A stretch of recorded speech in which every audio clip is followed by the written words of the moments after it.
तो हेलो दोस्तों, आप सभी का फिर से स्वागत है एक नए वीडियो में। और इस वीडियो में बात करेंगे हम जो आज छत्तीसगढ़ कांस्टेबल की जो भर्ती हुई है उसके संभावित मॉडल आंसर के बारे में। तो आप सभी ने पेपर दिलाया होगा, काफी अच्छा ये पेपर था। पेपर का लेवल मॉडरेट था। क्या किस प्रकार से ये पेपर का एनालिसिस देखेंगे कि कैसे प्रश्न पूछे गए हैं, कितना यहाँ कटअप जा सकते हैं और आपने कितने क्वेश्चन को अटेम्प्ट किया है। तो वीडियो में आगे बढ़ने से पहले आप चैनल पर नए हैं तो चैनल को सब्सक्राइब जरूर कर लें और अपने दोस्तों को शेयर करें और कांस्टेबल का जो पेपर दिया है उन्हें बिल्कुल ये शेयर करें। तो चलिए आगे बढ़ते हैं। पहला क्वेश्चन यहाँ पे देखते हैं, राज्यों में काली मृदा पाई जाती है।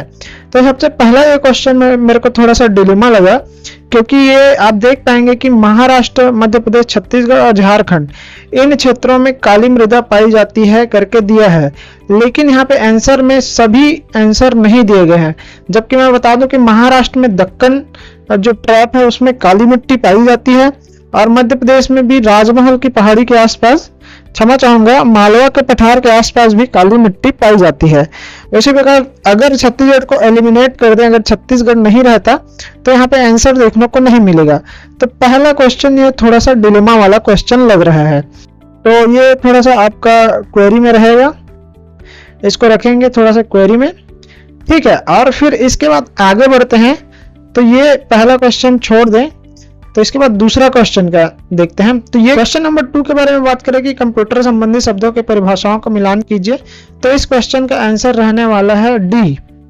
तो यहाँ पे आप देख लेंगे क्वेश्चन नंबर 2 का आंसर रहने वाला है डी, ठीक है। फिर आगे बढ़ते हैं। तो क्वेश्चन नंबर 3 यहाँ पे प्रोग्राम के चलते यहाँ पे लिखा गया है CPU, PROM सॉफ्टवेयर, ये सब के बारे में। तो इसका आंसर रहेगा ए, आंसर ए। फिर उसके बाद फिर आगे बढ़ते हैं। चौथा, निम्न में से किसमें खुला परिसंचरण तंत्र होता है। तो इसका आंसर रहेगा जे और के, मतलब आर्थ्रोपोडा और मोलस्का में यहाँ पे परिसंचरण तंत्र पाया जाता है। तो इसका आंसर रहेगा ए, चौथा का ए। और फिर आगे बढ़ते हैं पांचवा, क्वेश्चन नंबर 5 की ओर। तो कंप्यूटर के छवियों को सुरक्षित करने के लिए किस फाइल का उपयोग किया जाता है। तो इसमें फाइल का उपयोग में हम पहले देखते हैं, यहाँ पे GPG और GPEG का दोनों का उपयोग किया जाता है। तो इसका आंसर रहेगा, क्वेश्चन नंबर 5 का आंसर रहेगा बी, मतलब K और M, K और M या इसका आंसर होने वाला है। फिर यहाँ पे देखेंगे क्वेश्चन नंबर 6 पर आते हैं। घास के मैदान में खाद्य श्रृंखला का विभिन्न पोषण स्तरों पर भाग लेने वाले में निम्नलिखित जीवों का सही क्रम तय कीजिए। तो छठवें का आंसर रहने वाला है सी, मतलब पहले एन घास आएगा, घास, फिर उसके बाद आएगा सांप, फिर टिड्डा, फिर आ जाएगा मेढक, फिर एम आ जाएगा सांप, फिर के आ जाएगा बांस। तो इसका आंसर होने वाला है सी। फिर उसके बाद यहाँ पे सातवें का आंसर होने वाला है बी। तो सातवें का आंसर यहाँ पे बी रहेगा, ठीक है। फिर यहाँ पे क्वेश्चन नंबर 8 की ओर बढ़ते हैं। तो इसका आंसर रहेगा प्रदूषकों का उनके मुख्य हानिकारक प्रभावों का मिलान कीजिए। तो इसका आंसर रहेगा क्वेश्चन नंबर 8 का रहेगा सी, सी इसका आंसर है। फिर आगे बढ़ते हैं क्वेश्चन नंबर 9 की तरफ। तो यहाँ पे स्टोमरा नेचुरे पुस्तक किसके द्वारा लिखी गई है। तो ये पुस्तक लिखी गई है कैरोलस लिनियस के द्वारा, ये पुस्तक लिखी गई है। तो इसका आंसर रहेगा ए। फिर उसके बाद यहाँ पे 10वां नंबर क्वेश्चन पर आते हैं कि भारतीय संविधान में वर्णित मौलिक अधिकार के अनुच्छेद के क्रमों को आधार पर बढ़ते हुए क्रम पर यहाँ पे दर्शाइए। तो ये आप देख पाएंगे इसका आंसर रहेगा डी, मतलब पहले समानता का अधिकार रहेगा, फिर स्वतंत्रता का अधिकार रहेगा, फिर यहाँ पे शोषण के विरुद्ध अधिकार रहेगा, फिर उसके बाद धार्मिक स्वतंत्रता और फिर उसके बाद रहेगा सांस्कृतिक और शिक्षा संबंधी अधिकार। इसका आंसर होगा डी, ठीक है। फिर उसके बाद आगे बढ़ते हैं। तो यहाँ पे क्वेश्चन नंबर 11 की ओर आते हैं। तो यहाँ पे शाख नियंत्रण इकोनॉमिक्स से क्वेश्चन पूछा गया है। तो यहाँ पे कथन एवं कारण का ये क्वेश्चन है।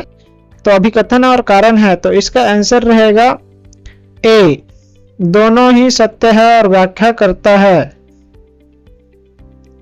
और फिर इसके बाद 12वां नंबर क्वेश्चन पर देखेंगे। भारत में पहला विकसित कंप्यूटर रहेगा सुपर कंप्यूटर कौन सा है? तो इसका आंसर रहेगा परम 800, लेकिन इसमें सिर्फ परम दिया है तो इसका आंसर रहेगा बी, परम। ठीक है, फिर उसके बाद 13वां आंसर पर आते हैं। तो भारत में सर्वाधिक रोजगारी है, तो इसका 13 का आंसर रहेगा कृषि से सर्वाधिक रोजगार भारत में मिलता है, तो इसका आंसर रहेगा ए। फिर उसके बाद आगे बढ़ते हैं कि यहाँ पे रोलेट एक्ट वगैरह के लिए हिस्ट्री से काफी अच्छा ये क्वेश्चन आया हुआ है 14 नंबर का। तो इसका रहेगा रोलेट एक्ट कब पारित हुआ था? तो इसका रहेगा आंसर रहेगा 14 का सी। तो ए का 1919 में रोलेट एक्ट पास किया गया था। फिर हिंद स्वराज 1909 में आया था। फिर उसके बाद देखेंगे कि नागपुर अधिवेशन कब हुआ था, तो 1917 में। और प्रथम सत्याग्रह आंदोलन देखने को मिलेगा आपको 1920 में। तो इसका आंसर होगा 14 का आंसर होगा यहाँ पे सी। फिर 15 का यहाँ पे आंसर होने वाला है, स्टेटमेंट में यहाँ पे है मिल्क मैग्नीशिया उपयोग, ये है, इसका आप एनालिसिस कर लेंगे। तो इसका आंसर होने वाला है ए, दोनों कथन सही हैं और दोनों ही व्याख्या करता है। ठीक है, फिर उसके बाद आगे बढ़ेंगे तो देखते हैं यहाँ पे 16 नंबर का क्वेश्चन। भारत में सर्वाधिक तांबा का उत्पादक जिला है। कई लोग इसका आंसर खेतड़ी बोल रहे हैं, लेकिन इसका आंसर शायद बालाघाट आने वाला है, क्योंकि उत्पादन यहाँ का बढ़ चुका है। ठीक है, फिर 17 नंबर का क्वेश्चन आप देखेंगे, निम्नलिखित में से किस कथन पर सत्य है? तो यहाँ पे 17 नंबर का क्वेश्चन आएगा, 18 वर्ष की उम्र में डी गुकेश कम उम्र के विश्व शतरंज चैंपियन बन गए। तो इसका आंसर रहेगा आपका, अभी कथन आप पढ़ लेंगे, तो इसका आंसर रहेगा ए, जे और के।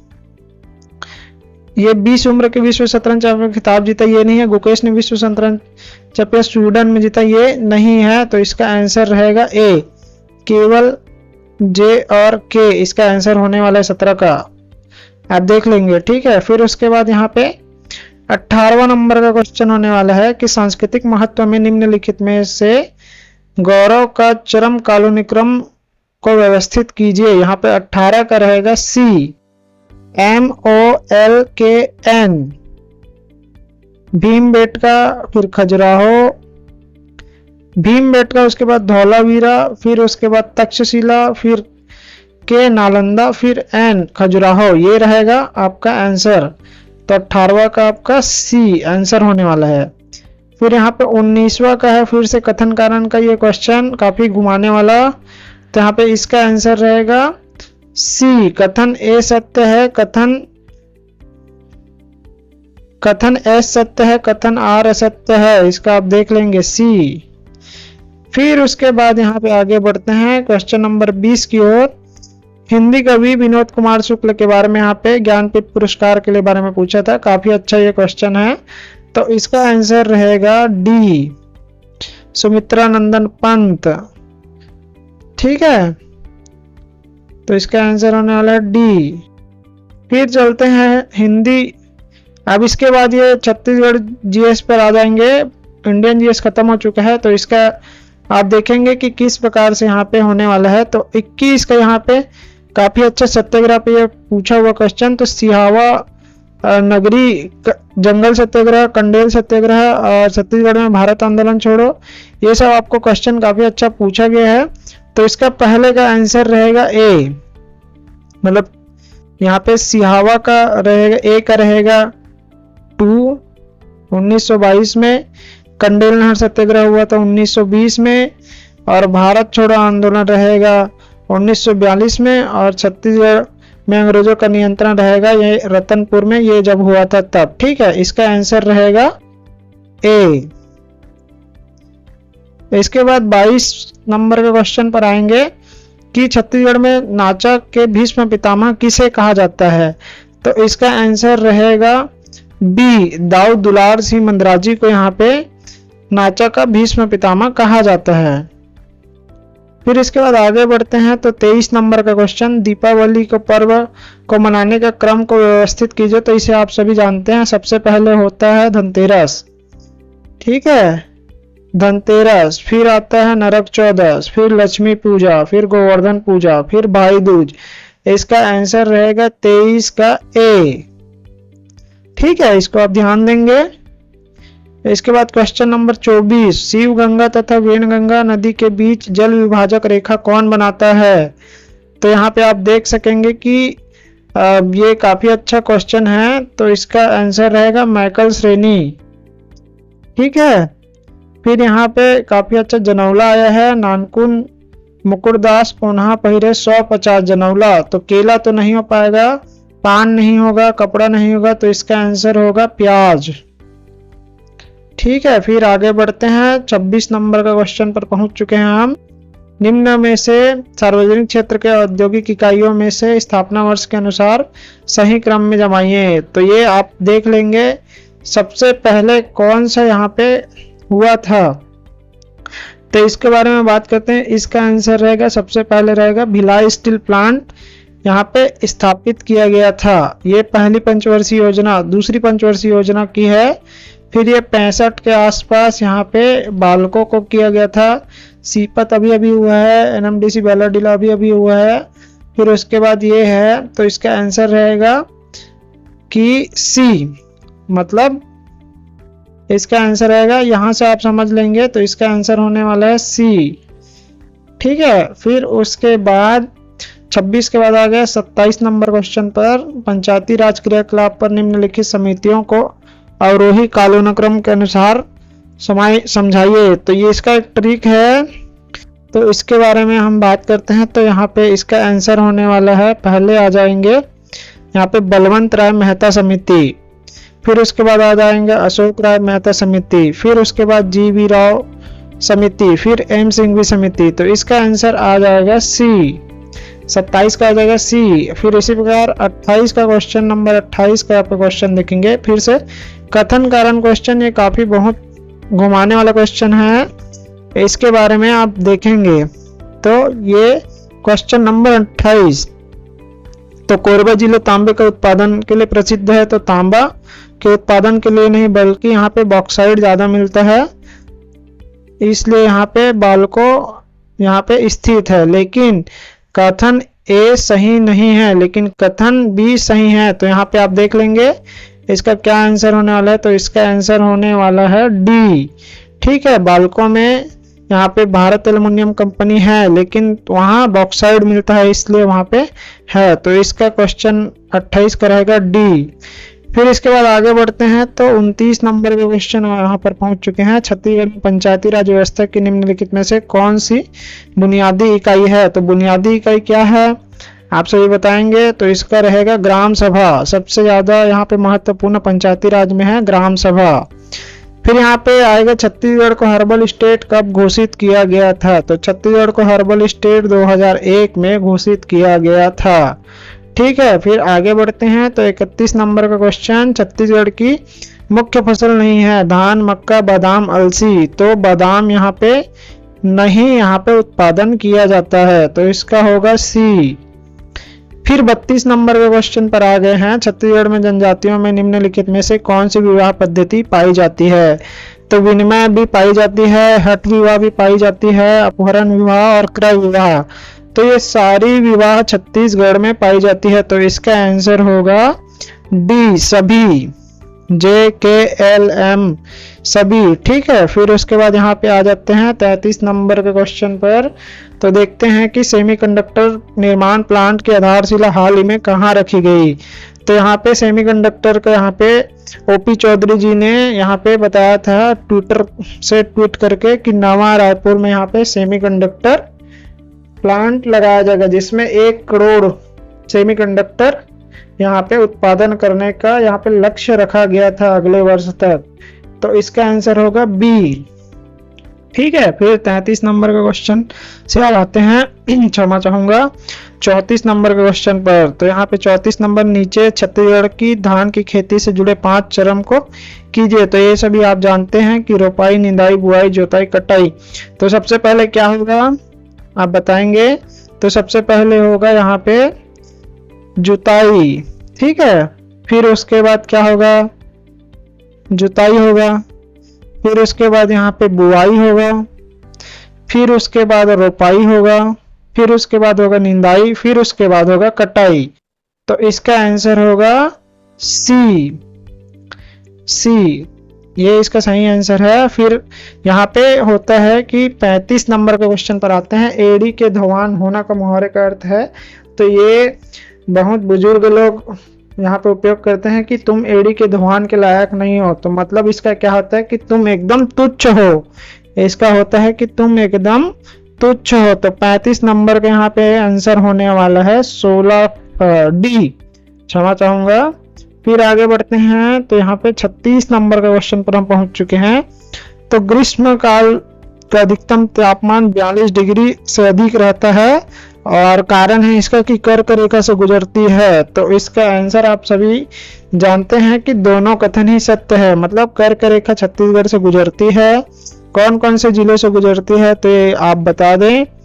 कोरिया और यहाँ पे चिरमिरी, मनेन्द्रगढ़, कोरिया, चिरमिरी, भरतपुर, ये इससे, फिर उसके बाद सूरजपुर, बलरामपुर से ऐसे गुजरते हुए जाती है। तो और ये कर्क रेखा छत्तीसगढ़ से गुजरती है तो प्रकाश सीधा पड़ता है, ये भी सही है। तो इसका आंसर होगा ए, ठीक है। फिर उसके बाद चलते हैं हम 37 नंबर के क्वेश्चन पर।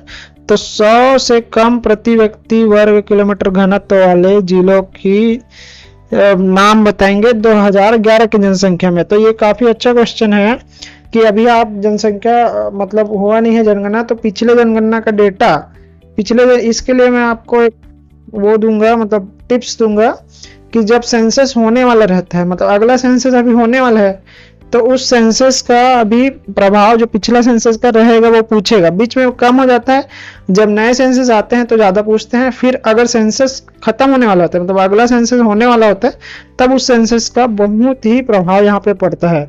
तो 37 नंबर का क्वेश्चन का हम देखेंगे, आंसर इसका होगा जे और के, मतलब नारायणपुर और दंतेवाड़ा यहाँ पे रहेगा इसका आंसर, ठीक है। तो इसका आंसर होगा डी, ठीक है।